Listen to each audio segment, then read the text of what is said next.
Hi, Sacred Soul family. It's good to check in with you guys again. I felt compelled to describe a little bit about what it is that I do whenever I channel a message. I know that some channelers will set the intention right before entering a meditative state, and then they will embark upon that meditative state, and different messages and sacred wisdoms will simply imbue to them on command. I really wish that that was something that I was able to concoct. That's actually not what I do. Whenever I am delivering a channeled message, there are times whenever I can go into a meditative state to kind of revisit some messages that were already gleaned to me. It's more something that happens organically after I've set an intention for the day. Whenever I try to go into or enter within someone's spiritual atmosphere or an intention that has been set, I really go into a meditative state to kind of explore that on my own. And messages don't immediately, download into me. I know that they do for some people. And I actually love to watch those people work because it's so differently than I myself work. That's something that is so cool about the different ways in which we all uniquely connect to spirit, is that we are all going to use differing methods and differing processes in order to tap into that sacred channel or that sacred, and I love the word channel because it's like tuning in onto a radio station that is going to give you the broadcast that is intended for you at that time. So what happens with me, however, is after I set that intention and I take that sacred meditational time for myself every single morning to clear my mind, to simply be who I am in my space and awareness of my breath and my physical body. Sometimes it's tapping into my root and basal chakra to remember that I exist physically, because I spend so much time dabbling in the spirit world that you can lose yourself easily there. And I think that there is a misnomer or misunderstanding that people who spend a lot of time in the spiritual world are actually more awake. I think that a balance is in need of being achieved in order for that awakeness to actually imbue into this waking world, because we're here not just to have an experience of spirituality, we are here to apply it. We are here to actively imbue it into our waking world and make some kind of transformational process actually come to life for both ourselves and for others. So what happens for me is, after I've set that valuable intention, I let it go. I simply let it drift away like a leaf on the wind.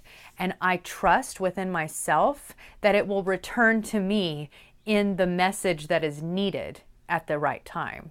So it might be while I'm washing dishes. It might be while I am playing with my children. It might be while I'm driving home by myself, alone with my thoughts. That happens a lot. And I will find my conscious mind running through all of the different daily tasks that need to be completing. And then suddenly, boom, it will simply hit me in the face like a ton of bricks. The semblances and the synchronicities that did not present themselves before whenever I set that intention during my meditative state will all of a sudden come together like a kismet fashion of assembling puzzle pieces. And it will be like a zing, a zing-zang. I don't know. I'm sure that you've all had that. Some people call it a download. I like to call it a synchronistic expression, or whenever I refer to my orb of understanding, what I imagine whenever I am having one of these channeling moments, these moments of synchronicity, what I actually see in my mind's eye is a crystal ball, right? An orb of understanding, an orb of knowing that's within my own heart. And all of a sudden, it's no longer cloudy. It actually, the mystified, elusive state of it clears, and the picture is perfect. And that is what I actually share. I write it down, I record it on a voice recorder, and I explore it deeply. I don't simply, go into that channeled state and state it. Now, sometimes I have to go into a meditative state to bring back up those concepts that I have recorded and that I've explored in a deeper facet. And that is, I will do that in order to see with the mind's eye that I need to see it with, so that I can explain it here in a video, so that I can convey it to those who I want to share that wisdom with. However, it's not happening in real time. And I don't even like to consider it real time, or what's the opposite of that, fake time.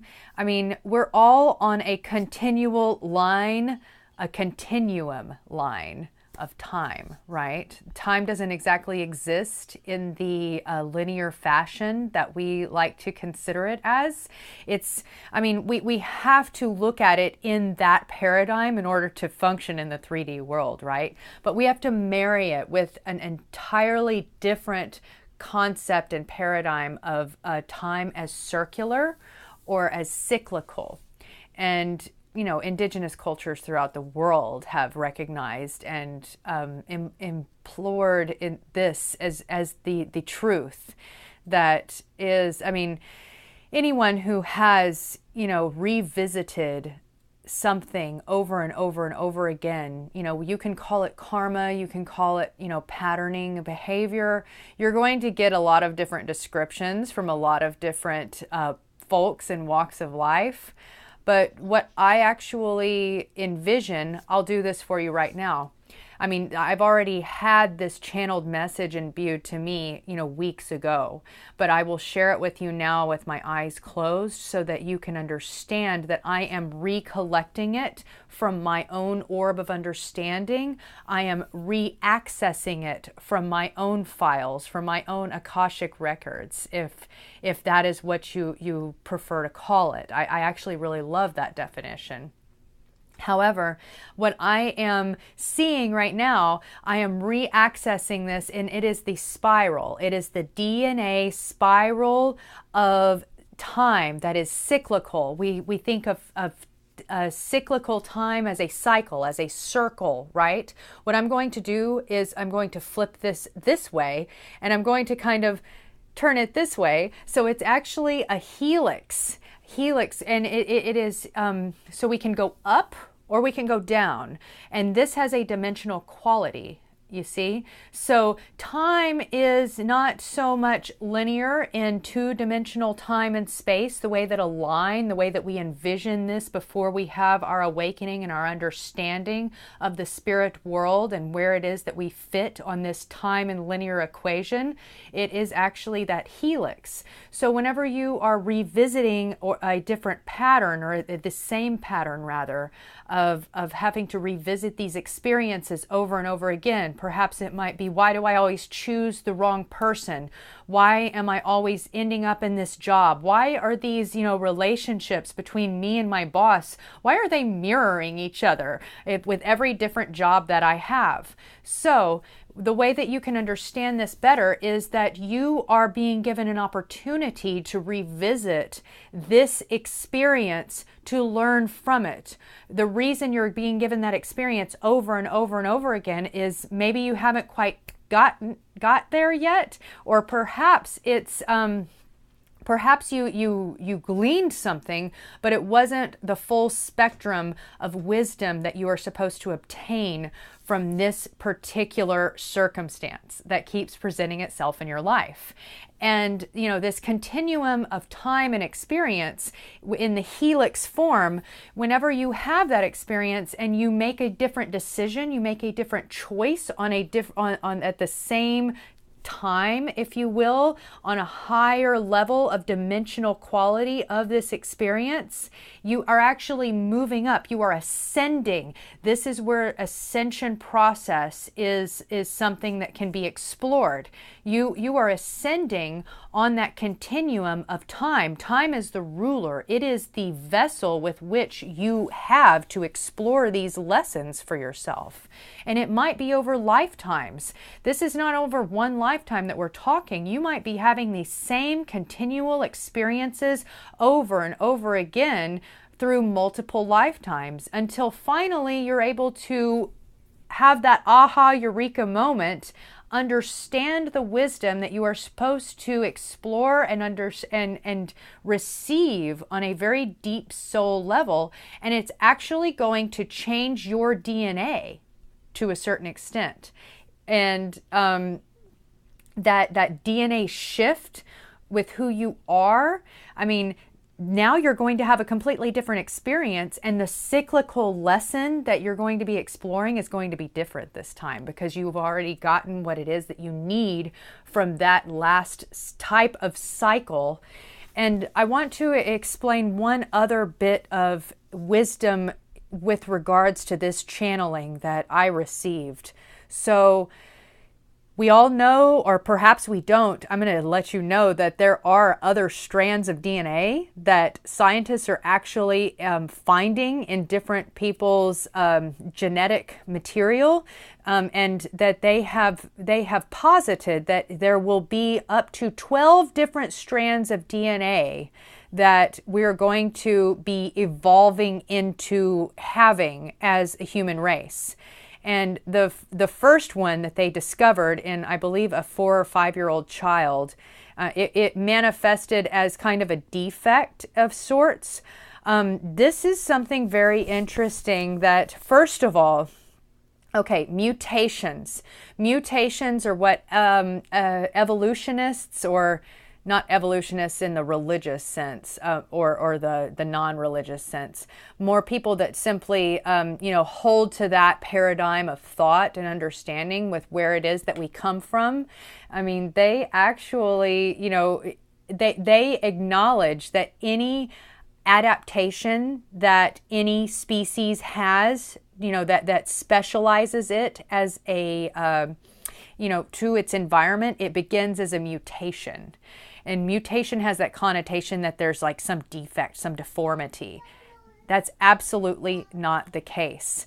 This is an evolution of sorts that's going to manifest as different and not quite fitting in with our natural world. But our natural world, like ourselves, is changing. Okay? And the fact that these scientists who have run their numbers and run all of these different possible scenarios have determined that we are going to be seeing up to 12 different strands in our DNA structure, whereas before there were only 2, and now we're seeing 3 in certain individuals. This is indicative of that change. And the fact that there are 12 dimensions and 12 possible DNA strands, well, that, ladies and gentlemen, is only one more example of the synchronistic world in which we live. So I thank you for tuning in, and I really appreciate all of the subscribers, all of the support that I've gotten. I would love to channel a message that is specific to your soul atmosphere, because it is going to hold within it wisdom for the entire collective. Okay, so reach out to me on Facebook, on Instagram. I'm Jenna PinkStone, signing off.